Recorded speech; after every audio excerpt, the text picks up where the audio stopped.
Assalamualaikum warahmatullahi wabarakatuh. Perkenalkan nama saya Julia Farofinate dengan NIM 2011-1024-13011 kelas A, program studi S1 Kesehatan Masyarakat.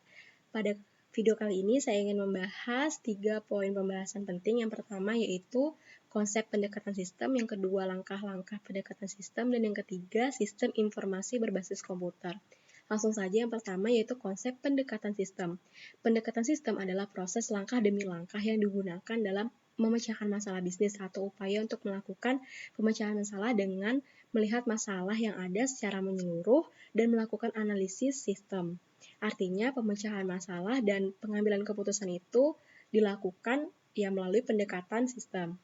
Menurut John Dewey 1910, seorang profesor filosofi di Universitas Columbia mengatakan bahwa proses pemecahan masalah secara sistematis melalui 3 kriteria. Yang pertama, mengenali kontroversi. Yang kedua, mempertimbangkan klaim alternatif. Dan yang ketiga, membentuk sebuah pertimbangan atau penilaian.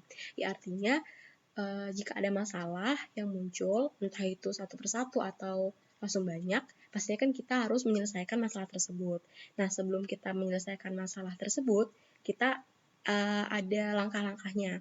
Saat ada masalah, yang pertama-tama kita harus paham masalah itu berkaitan dengan apa. Setelah itu kita mencari solusi yang tepat, dan endingnya solusi yang kita pakai itu bekerja. Artinya masalah yang ada itu sudah selesai dan tidak lagi dibahas-bahas lagi. Yang kedua yaitu langkah-langkah pendekatan sistem. Tahap pertama ada 3 langkah, yaitu usaha persiapan. Langkah pertama memandang perusahaan sebagai suatu sistem. Yang kedua, mengenali sistem lingkungan. Yang ketiga, mengidentifikasi subsistem perusahaan. Tahap kedua ada usaha definisi. Langkahnya ada 2. Langkah yang keempat bergerak dari tingkat sistem ke subsistem. Yang kelima, menganalisa bagian sistem dalam urutan tertentu. Tahap 3 yaitu usaha solusi. Ada 5 langkah. Langkah 6, mengidentifikasi solusi alternatif. Langkah 7, mengevaluasi solusi alternatif. Ke-8, memilih solusi yang terbaik. Langkah 9, menerapkan solusi terbaik. Langkah 10, membuat tindak lanjut untuk memastikan bahwa solusi itu efektif. Seperti itu tadi. Setiap ada masalah, kita pahami dulu, setelah itu kita mencari solusi yang tepat, dan endingnya itu tadi, solusi yang kita ambil itu bermanfaat dan menyelesaikan masalah. Selanjutnya yaitu sistem informasi berbasis komputer. Pengertiannya yaitu sistem informasi berbasis komputer memiliki arti bahwa komputer memainkan peranan penting dalam sebuah sistem informasi. Secara teori, penerapan sebuah sistem informasi itu memang tidak harus menggunakan komputer dalam kegiatannya, tapi dalam kenyataannya atau prakteknya, tidak mungkin sistem informasi itu dilakukan tanpa adanya komputer, karena sistem informasi berbasis komputer itu sangat kompleks. Nah, maka dari itu butuh adanya komputer.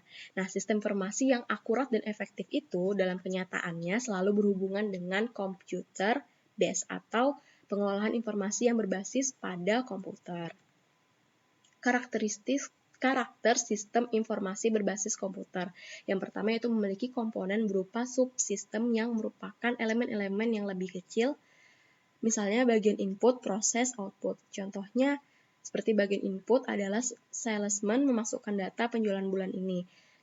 Dalam sebuah sistem informasi, hal-hal kecil itu memang harus dilihat, karena kalau misalnya nggak kita lihat atau kita abaikan, pasti yang lainnya juga bakalan terpengaruh.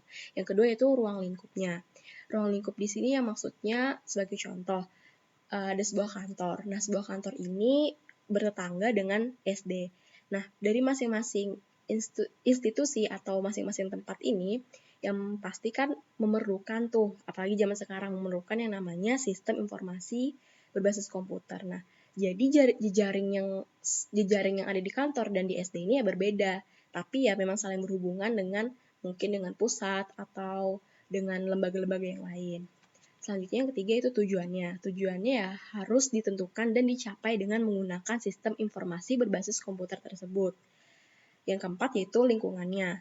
Sesuatu yang berbeda di luar lingkup sistem informasi berbasis komputer yang dapat mempengaruhi sistem informasi berbasis komputer. Selanjutnya yaitu komponen sistem informasi berbasis komputer. Komponen-komponennya ada 5, yaitu hardware, software, data, prosedur, dan manusia. Kalau hardware seperti komputer, scanner, printer, sama jaringan. Kalau misalnya software itu ya kayak Windows, aplikasi-aplikasi yang ada di dalam laptop, komputer, terus juga ada jejaring antivirus, terus bahasa pemrograman, dan itu penting sekali. Yang ketiga ada data. Data itu ya pengumpulan data. Kalau misalnya kita ingin mengerjakan sesuatu kan pasti kita mengumpulkan data. Itu basicnya atau dasarnya. Nah, kita membuat data itu ya untuk memberikan informasi. Terus yang keempat ada prosedur. Prosedur itu kayak buku penuntun operasional, kayak apa-apa aja sih yang harus kita ketahui di sebuah sistem, ya kan itu harus ada prosedurnya. Yang kelima yaitu manusia, ya. Kalau misalnya di sistem informasi harus ada yang menjalankan, seperti kayak di divisi-divisi apa yang memang dia unggul di bidang itu. Yang selanjutnya itu macam-macam sistem informasi berbasis komputer. Ada SIA, SIM, sama SPK. Kalau misalnya SIA itu sistem informasi akuntansi, yang dimana sistemnya itu ya berhubungan dengan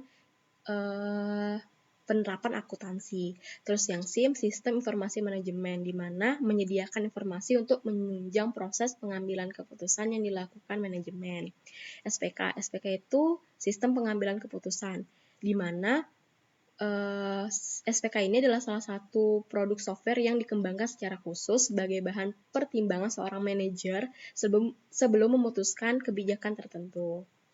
Manfaat dan kesimpulannya, manfaat sistem informasi berbasis komputer dari organisasi ya, mengolah transaksi-transaksi, mengurai biaya, dan yang lainnya.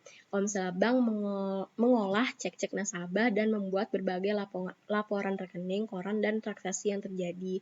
Perusahaan mempertahankan persediaan pada tingkat paling rendah agar konsisten dengan jenis barang yang tersedia. Kesimpulannya dari sistem informasi berbasis komputer adalah suatu data itu menjadi sebuah informasi yang berkualitas dan dapat digunakan sebagai alat bantu kendali serta visualisasi dan analisis yang berguna untuk menunjang pekerjaan manusia.